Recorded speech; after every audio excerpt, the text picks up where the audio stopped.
오늘 은혜 받으실 하나님의 말씀은 우리 사도행전 9장 우리 10절에서 19절 우리 상반절까지 보도록 하겠습니다.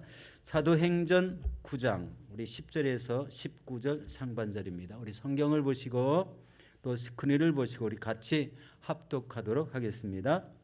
그때에 다메섹에 아나니아라 하는 제자가 있더니 주께서 환상 중에 불러 이르시되 아나니아야 하시거늘 대답하되 주여 내가 여기 있나이다 하니 주께서 이르시되 일어나 집 가라 하는 거리로 가서 유다의 집에서 다소 사람 사울이라 하는 사람을 찾으라. 그가 기도하는 중이니라. 그가 아나니아라 하는 사람이 들어와서 자기에게 안수하여 다시 보게 하는 것을 보았느니라 하시거늘 아나니아가 대답하되 주여 이 사람에 대하여 내가 여러 사람에게 듣사온즉 그가 예루살렘에서 주의 성도에게 적지 않은 해를 끼쳤다 하더니 여기서도 주의 이름을 부르는 모든 사람을 결박할 고난을 대제사장들에게 받았나이다 하거늘 주께서 이르시되 가라. 이 사람은 내 이름을 이방인과 임금들과 이스라엘 자손들에게 전하기 위하여 택한 나의 그릇이라. 그가 내 이름을 위하여 얼마나 고난을 받아야 할 것을 내가 그에게 보이리라 하시니 아나니아가 떠나 그 집에 들어가서 그에게 안수하여 이르되 형제 사울아 주 곧 내가 오는 길에서 나타나셨던 예수께서 나를 보내어 너로 다시 보게 하시고 성령으로 충만하게 하신다 하니 즉시 사울의 눈에서 비늘 같은 것이 벗어져 다시 보게 된지라. 일어나 침례를 받고 음식을 먹으며 강건하여 지니라. 아멘. 할렐루야. 오늘 저는 이 말씀을 가지고 우리 택한 나의 그릇이라는 이런 제목으로 은혜를 나누도록 하겠습니다. 여러분 성경에 보면은요, 이 사울, 이 바울이란 사람의 이름이 등장하기 시작한 곳이 어디일까요? 우리 사도행전 7장이죠. 7장 맨 끝에 끝부분입니다. 스데반을 돌로 치는 장소에서 돌로 치는 사람의 옷을 번져서 이렇게 사울이라 하는 사람의 발에 이렇게 집어 던져놓고 우리 돌로 치는 그런 장면 현장에 있었습니다. 우리 사도행전 7장 58절에 이렇게 말합니다. 성 밖으로 내치고 돌로 칠세 증인들이 옷을 벗어 사울이라는 청년의 발 앞에 두니라 라고 이렇게 말합니다. 사울은 스데반이 죽는 것을 아주 마땅히 여긴 사람이었습니다. 그리고 그날에 예루살렘 교회에 큰 이런 박해가 시작되었는데요. 사도 외에 많은 성도들이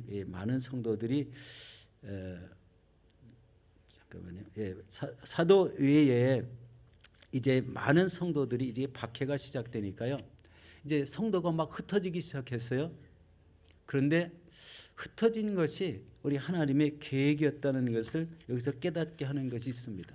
흩어지면서 사마리아 땅에 복음이 전해졌습니다. 우리 빌립 집사가 가서 복음을 전하고 또 사도 베드로와 요한이 가서 그들에게 안수하고 이런 장면이 나오죠. 그리고 교회를 핍박했던 이 사울이 회개하는 그 다메섹과 아라비아 장소에 가서 이 사도 사울이 바울로 변해서 이제 복음을 전했던 이런 역사가 생겼고, 그리고 수리아 안디옥 교회에 이 이방인 땅에 복음이 전해지는 귀한 역사가 있었습니다.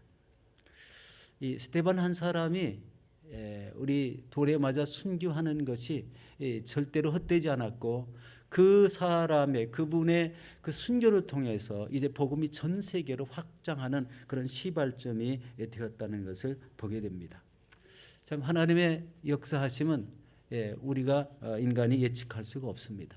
돌에 맞아 죽었는데 너무나 안타까워서 진짜 울 수밖에 없는 이런 심정이었지만, 하나님은 그 한 사람의 순교를 통해서 이런 전 세계에 복음을 전하는 이런 계획을 하셨다는 것을 보게 됩니다.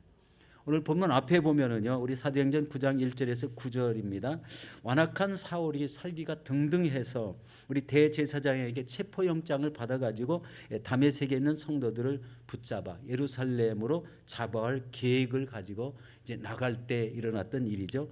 이때 다메섹에 가까이 이르렀을 때 어떤 일이 일어났습니까? 갑자기 하늘로부터 빛이 사울을 둘러 비쳤습니다. 그리고 이때 사울은 땅에 엎드려졌는데 사울아 사울아 내가 어찌하여 나를 박해하느냐라는 이 하나님의 음성을 듣습니다. 이때 사울은 주여 니시니까? 라고 이렇게 질문합니다. 나는 내가 박해하는 예수다. 너는 일어나 시내로 들어가라. 내가 행할 것을 내게 이를 자가 있다고 이렇게 얘기합니다. 사울은요 당대 최고의 율법학자인 가말리엘의 문화생으로서 최고의 학문을 가진 사람이었습니다. 그런데 그런 믿는 자들을, 예수 믿는 자들을 핍박하는 이런 그런 사람이 되었지만 우리 다메섹에서 예수를 만나고 맙니다. 그러면은 이 사울이라는 사람이 그 최고 학문을 배웠던 게 무엇이었을까요? 율법이었습니다. 율법. 모세 오경을 기초로 한 율법. 그래서 모세 오경에 나와 있는 여러 가지 행사를 스스로 할 수 있는 그런 위치에까지, 그런 경지에 이르기까지 우리 잘 배웠던 그런 사람인데, 예수님과는 무관할 줄 알았는데 바로 이 다메섹 도상에서 그 예수님을 만나고 말았고, 그리고 예수님의 음성을 듣고 인도함을 받기 시작합니다. 여러분, 예수님을 처음 만났을 때 여러분들은 어떤 느낌을 받으셨나요? 저는 성령 받았을 때 그 느낌이 있잖아요. 차를 타고 내려오는데 막 온 세상이 환하고 이 가로수가 막 손짓하고 그리고 꽃이 막 와서 막 방긋방긋 웃는 것 같고 이런 엄청난 그런 기쁨을 느꼈던 이런 기억이 납니다. 그런데 사울은 마음에 아마 큰 두려움을 가졌을 것 같아요. 그렇지 않습니까? 지금 사람을 붙잡으러 왔는데 큰 두려움을 느끼지 않았겠습니까? 사울아 사울아 네가 나를 왜 핍박하느냐. 여러분, 아마도 예수님을 처음 만난 사울은 마음속에 두려움은 있었지만 보이지 않는 가운데 자기를 부르시는 예수님의 음성은 저는 그렇지 않았다고 생각이 들었어요. 왜냐하면 이 사울을 지금 우리 다른 계획으로 쓰시려고 하는 이 계획이 있었기 때문에 환한 음성이 아니었을 거라고 생각이 돼요. 아주 부드럽고 따뜻한 이런 음성으로 우리 예수님이 사울을 부르셨을 거라고 이렇게 생각이 되었습니다. 오늘 본문은 바로 이 사울이 다메섹 도상으로 들어가다가 이제 유다라는 들어가다가 유다라는 집에 이제 거하게 되죠. 예수님을 만난 후에 유다의 집에 거하게 됩니다. 이때 예수님은 다메섹에 거하는 성도 아나니아에게 사울을 찾아가 기도하라고 하면서 그는 내가 택한 자라고 이렇게 말씀합니다. 택한 그릇이다. 여기서 사도행전 우리 9장 우리 11절에서 12절을 한번 보도록 하겠습니다. 함께 읽습니다. 주께서 이르시되 일어나 집 가라 하는 거리로 가서 유다의 집에 다소 찾으라. 그가 기도하는 중이라. 그가 아나니아라 하는 사람이 들어와서 자기에게 안수하여 다시 보게 하는 것을 보니라 하시거늘. 우리 주님은 우리 사울에 대한 이런 계획을 가지고 있었다는 것을 여기서 암시하고 있습니다. 여러분, 아나니아는 이 하나님의 음성을 듣는 아주 신실한 크리스찬이었습니다. 그것도 다메섹에서 우리 오랫동안 아마 기거했을 거라고 예상이 되죠. 왜냐하면 핍박을 피해서 우리 거기로 피신한 그런 사람이 아니었습니다. 아마도 이제 그 사도들이 우리 성령을 모두 다 120문도가 받을 때 혹시 그런 장소에 있는 사람이 아니거나 있는 사람이었거나 아니면은 우리 베드로가 말씀을 전할 때 예수를 믿은 사람이거나 아마 그 조금 일찍 믿은 사람들 측에 아마 들었을 것 같아요. 그리고 특별히 다메섹 쪽에는요 이런 피신한 유대인들이 많이 살았다고 합니다. 거기에서 이제 아나니아는 이런 하나님이 주시는 음성을 듣게 되죠. 하나님은 그에게 가서 기도하라는 이런 말씀을 주십니다.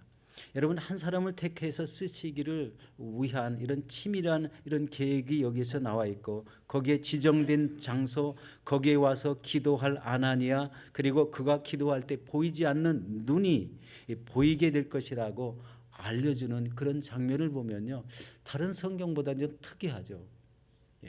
아나니아를 불러서 기도시키고 또 안수할 때 그 눈이 활짝 떠여지는 것을 사울에게도, 이 바울이 된 사울에게도 그것을 다 보여줬다고 그렇게 얘기를 하시는 그런 모습이지 않습니까? 좀 특이한 모습입니다. 그렇다면 사울은 어떤 기도를 하였을까요? 예, 이 추측할 수밖에는 없지만 9절에 보면은요, 사흘 동안 보지 못하는 가운데 식음을 전폐했다. 3일 동안 금식 기도를 했다는 것을 여기서 보게 됩니다.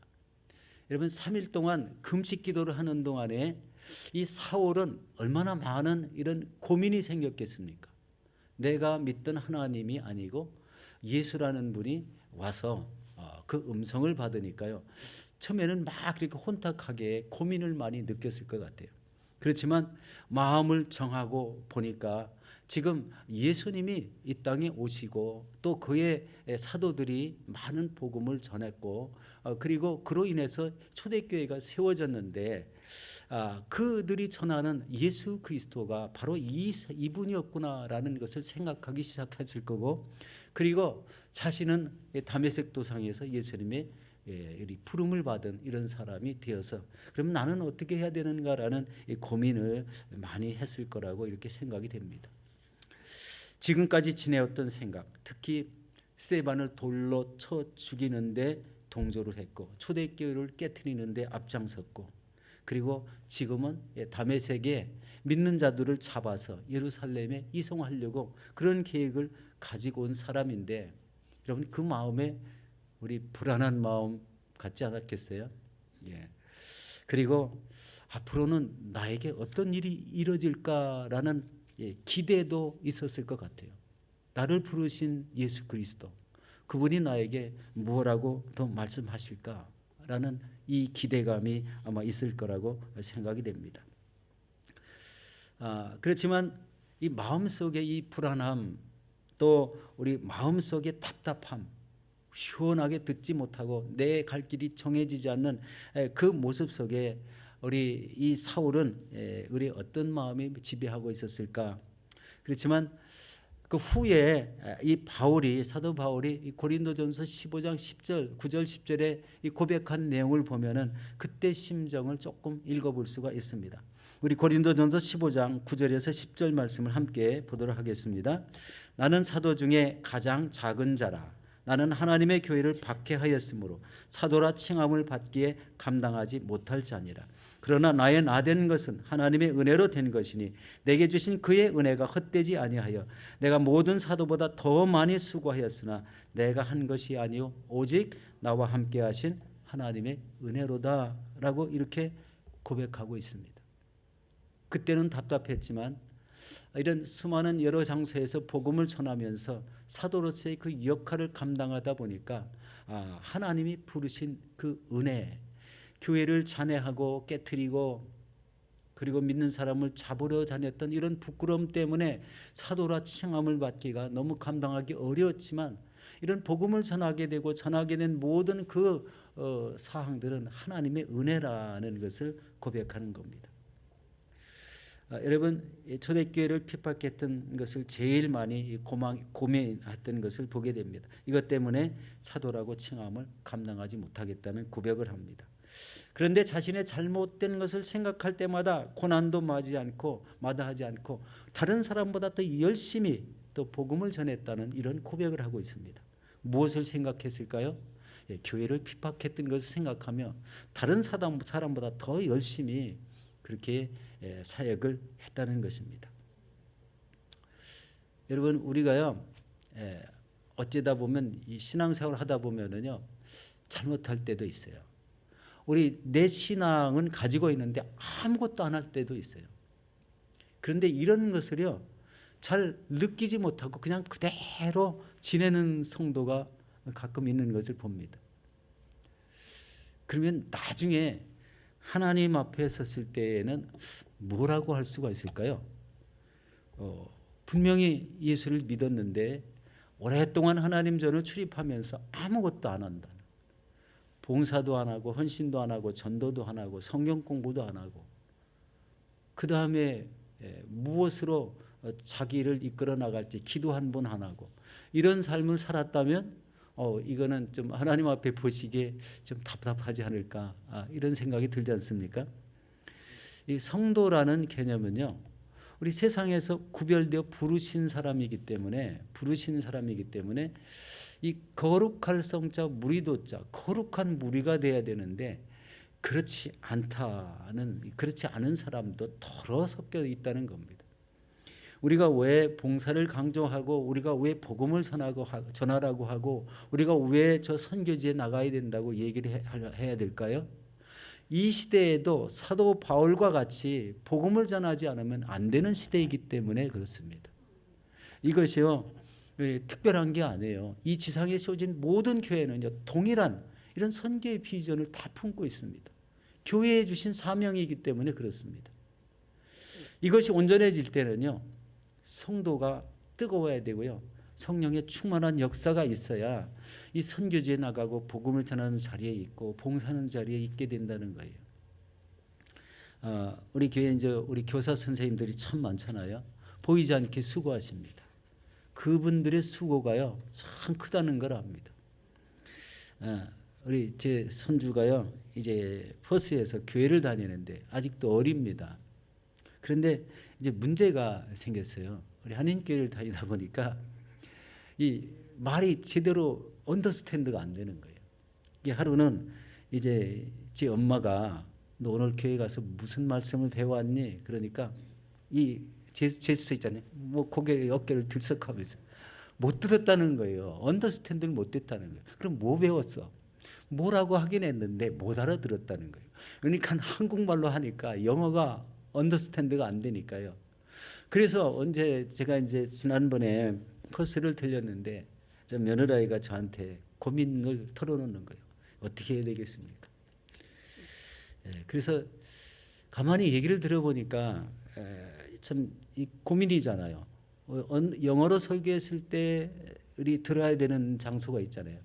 제 생각에는 여기에 이제 그 우리 말로 여기로 말로 하면 우리 6학년 우리 이어 6까지는 그래도 한국말이 필요하니까 배워야 되잖아요. 그런 개념에서 본다면 괜찮다고 생각해. 그런데 제일 큰 애가 우리 이제 중학교가 됐잖아요. 중학교. 그런데 그게 언더스탠드가 안 되는 거예요. 그래서 이제 좀 며칠 고민하다가 우리 답을 줬어요. 그게 뭐냐면은 우리 일단 주일날은 가서 우리 영어 예배 드리는 교회로 가서 현지 교회로 가서 예배를 드리고 우리 주중에는 우리 하나님 한국 교회 와서 다니던 교회 와서 봉사하라. 지금 이제 그렇게 다니고 있습니다. 그런데 이제 이 큰 손주가 거기에 가서 한 달 만에 침례를 받는 그 사진을 찍어서 저한테 보내왔어요. 뭐가 생겼어요? 언더스탠드가 됐다는 거예요. 예수 그리스도가 마음에 믿어졌다는 거지 않습니까? 이런 것이 이제 우리 예수를 믿을 때 우리 이민자에게 우리 참 필요한 이런 한 상황이고 어떻게 계속 이 상태로 나가면 그 예수 그리스도를 만나야 될 때 진하게 만나지 못하는 이런 어려움이 생길 수 있다라는 이런 것을 생각해 보게 됩니다. 이제 우리 중학교 또 우리나라로 말하는 중학교 하이스쿨 요 과정 안에 있는 사람들은 우리 계속 학교에서 듣는 말씀들이 영어로 강의를 다 듣기 때문에 한국말이 잘 써지지 않으니까 이해가 되지 않아서 받아들이지 못하는 그런 경우도 있다는 겁니다. 바로 이런 것을 우리 고민을 좀 많이 해야 되지 않나. 우리 사도 바울은 이 고민이 자기는 초대교회를 깨트린 이런 고민을 했지만 그것이 하나의 도화선이 되어서 더 열심히 다른 사도보다 수고하는 그런 수고가 있었다는 것을 보게 됩니다.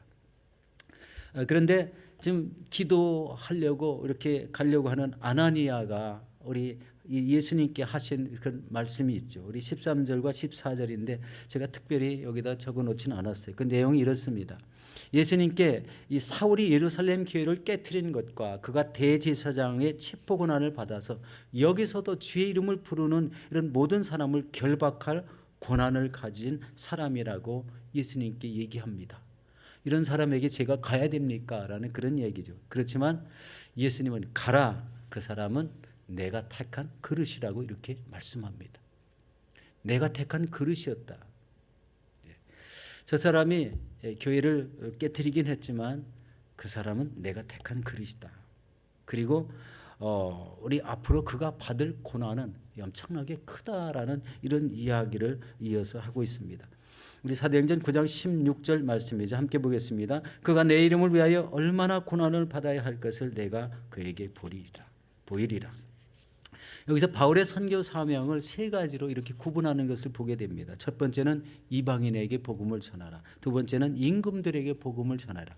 세 번째는 이스라엘 자손들입니다.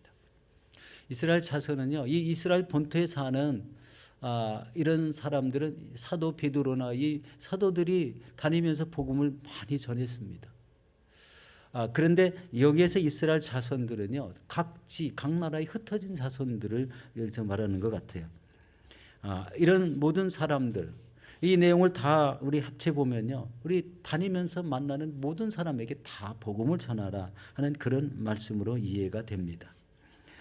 실제적으로 1차, 2차, 3차 우리 선교 여행을 하는 것을 보면은 각 흩어진 유대 해당에서 복음을 전하는 일이 상당히 많았죠.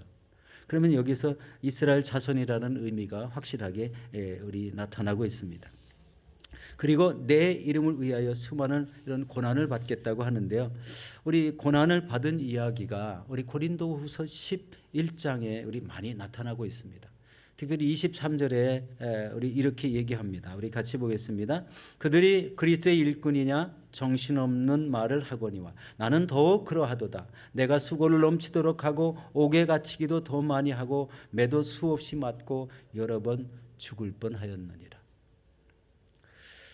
그리고 그는 로마 감옥에 후송되어서 2년 동안 우리 갇히면서 우리 에베소서, 빌립보서, 또 골로새서, 빌레몬서 등 옥중 서신을 4개나 쓰죠. 여기서 이제 중요한 것을 우리 참 찾아보고 우리 이제 정리하고 기도하도록 하겠습니다. 내가 하나님 절에서 별 의미 없이 왔다 갔다 신앙생활을 했지만 이 어느 시점이 되면 그 신앙을 우리 하나님이 쓰시기에 합당한 신앙으로 세워놔야 된다는 거예요. 변화가 필요하다는 겁니다. 여러분 어떤 모습으로 여러분 변화되고 있습니까? 여러분 하나님 말씀을 선포하는 자리에 나오시든지 말씀 공부하는 자리로 꼭 있으셔야 돼요. 이 하나님의 말씀은 들으면서 나고 들으면 그리스도의 말씀으로 말미암느니라 이렇게 말씀했습니다. 하나님의 말씀을 들을 때 우리의 신앙이 이 속에서 성령의 역사하심으로 우리 불릴듯 일어나게 하는 말씀을 사모하게 만드는 거예요. 신앙이 커지는 것은요 가만히 있으면 절대 안 커집니다. 그리고 교회에서 봉사활동을 할 때요 빠짐없이 해보세요. 주보에 요새 광고되는 게 하나 있죠. 이제 7월 달에 저 바누아투 피지 땅을 가는데 겨울에 안 입는 옷을 좀 갖다 달라고 여러분들이 많이 갖다 놓는 걸 봅니다. 어느 원사님은 항상 무슨 옷 얘기하면은요, 저 새 거 우리 가서 막 우리 마켓에 가서 새 거를 사다가 이렇게 가져오시는 분도 있더라고요. 그래서 저도 집에서 제가 이제 겨울철 안 입는 두꺼운 옷을 좀 분리를 해놨어요.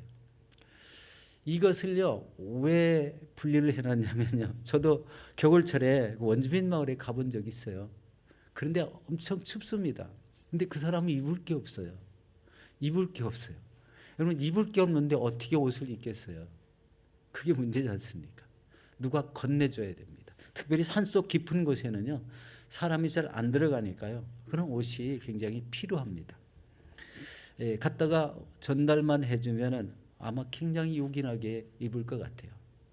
이런 게 하나가요 우리 그냥 뭐 내가 옷 조금 있는 거 있는데 하면서도 안 갖다 놓는 거 하고 갖다 주어서 그 사람들에게 전달해 있는 거하고는 그게 봉사 차원이잖아요. 헌신 차원입니다. 내가 있는 것을 드리는 거.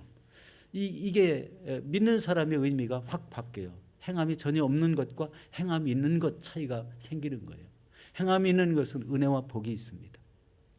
그만큼 생각했다는 거예요. 거기에 대해서 기도했다는 겁니다. 하나님을 의지하는 이런 마음을 가졌다는 거예요. 그게 복음을 전하는데 큰 도움이 된다는 것을 깨닫습니다. 내 자신이 아무 변화가 없을 때에는요 아무 역사도 일어나지 않습니다. 기도해도 응답이 없습니다. 복음을 전해도 희미합니다. 이게 특징입니다. 하나님의 일을 하려고 열심히 달려드는 사람을 통해서 우리 믿지 않는 영혼이 다가오게 되고, 우리 말씀을 받을 때 이 마음이 열린 사람에게 말씀이 들어가서 변화가 되고, 그리고 내가 봉사해야 될 자리, 내가 헌신해야 될 자리를 구분할 줄 아는 거예요. 교회에서 우리 지금 성가대가 안 서잖아요. 성가대가요 참 중요한 직책이에요. 우리 보면은 우리 지난 한 해 동안 저 성가대 서기를 위해서 우리 기도 1년 내내 기도하고, 우리 지금도 우리 성가대 오케스트라 세워지길 기도하는데요. 기도해도 듣지 않는 것은 마음이 전혀 없다는 거, 이런 생각으로 느껴지지 않습니까? 여러분, 일평생을 성가대에 헌신한 사람 이야기를 들어보면요, 그 마음 속에서요 이 뜨거운 하나님의 예수 그리스도의 사랑, 하나님의 사랑이 있다는 것을 많이 느꼈어요. 저도 성가대장을 좀 오래 했어요.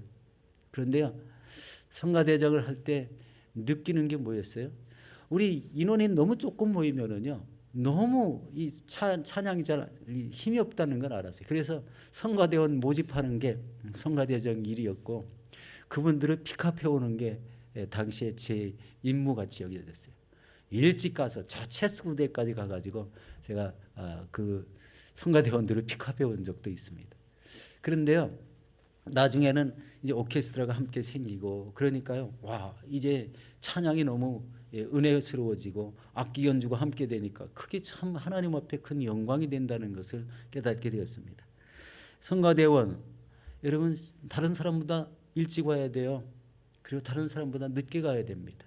그런데 그게 하나님의 은혜입니다. 하나님 나라 가면 다 보상을 받는 일들이지 않습니까? 변화가 필요합니다. 내가 가진 가장 잘하는 것은 무엇일까? 전도하는 것입니까? 봉사하는 겁니까? 저 차량 안내하시는 분이 있잖아요. 이런 분들은요, 그 차량 안내가 우리 딱 보니까 한두 사람이에요.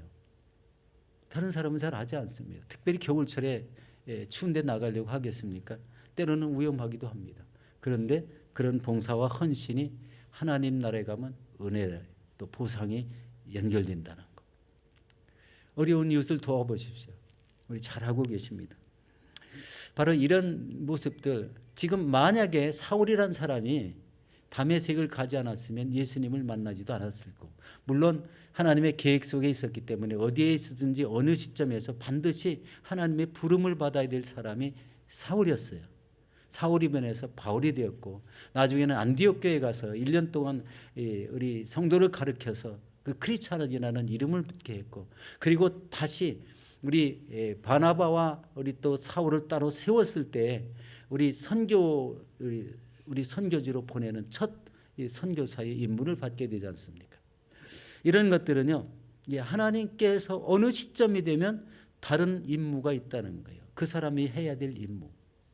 여기서 찬양인도 하시는 분들이 얼마나 좋습니까? 아무 찬양인도 없이 맹숭맹숭 예배드리는 것보다 하나님을 높이고 찬양하는 가운데 말씀을 듣는 것이 얼마나 귀중한가 생각해 보시기 바랍니다. 특별히 우리가 제일 해야 될 게 이 마지막 때 지금 시대의 흐름을 잘 분별할 줄 알아야 돼요.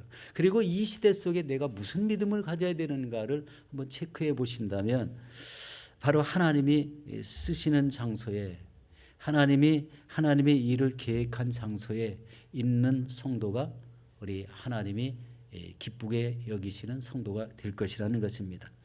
여러분, 사랑하는 성도 여러분, 우리 이 시대 속에 믿음을 가지고 내가 어떤 자세로 하나님을 섬길까에 대해서 한번 진지하게 생각해 보셔야 됩니다. 흐름이 너무 안타깝고, 또 코비드가 아직도 정리되지도 않았고, 전쟁도 계속되고, 이런 어려운 가운데 있다고 계속 집에만 있을 거는 절대 아닙니다. 하나님 전에 나오셔서 자신의 믿음을 우리 이 시간에, 이 시기에 온전하게 가다듬고 하나님께 쓰임받는 장소로 나가신다면, 우리 사도 바울과 같은 이 아름다운 일생 동안의 쓰임이 여러분에게도 생겨날 줄 믿습니다. 사도 바울이 한 말씀이 있죠. 내게 능력 주시는 자 안에서 내가 모든 것을 할 수 있느니라. 우리 빌립보서 4장에 나온 얘기지 않습니까? 여러분, 우리가 힘이 없습니까? 하나님을 의지해 보십시오. 힘 주십니다. 내게 능력 주시는 자가 있다는 거예요. 그 안에서 내가 모든 것을 할 수 있다는 이런 마음을 가지시고 이 시대에 가장 필요한 우리 하나님이 쓰시기에 합당한 여러분들이 되시기를 예수 이름으로 축원합니다.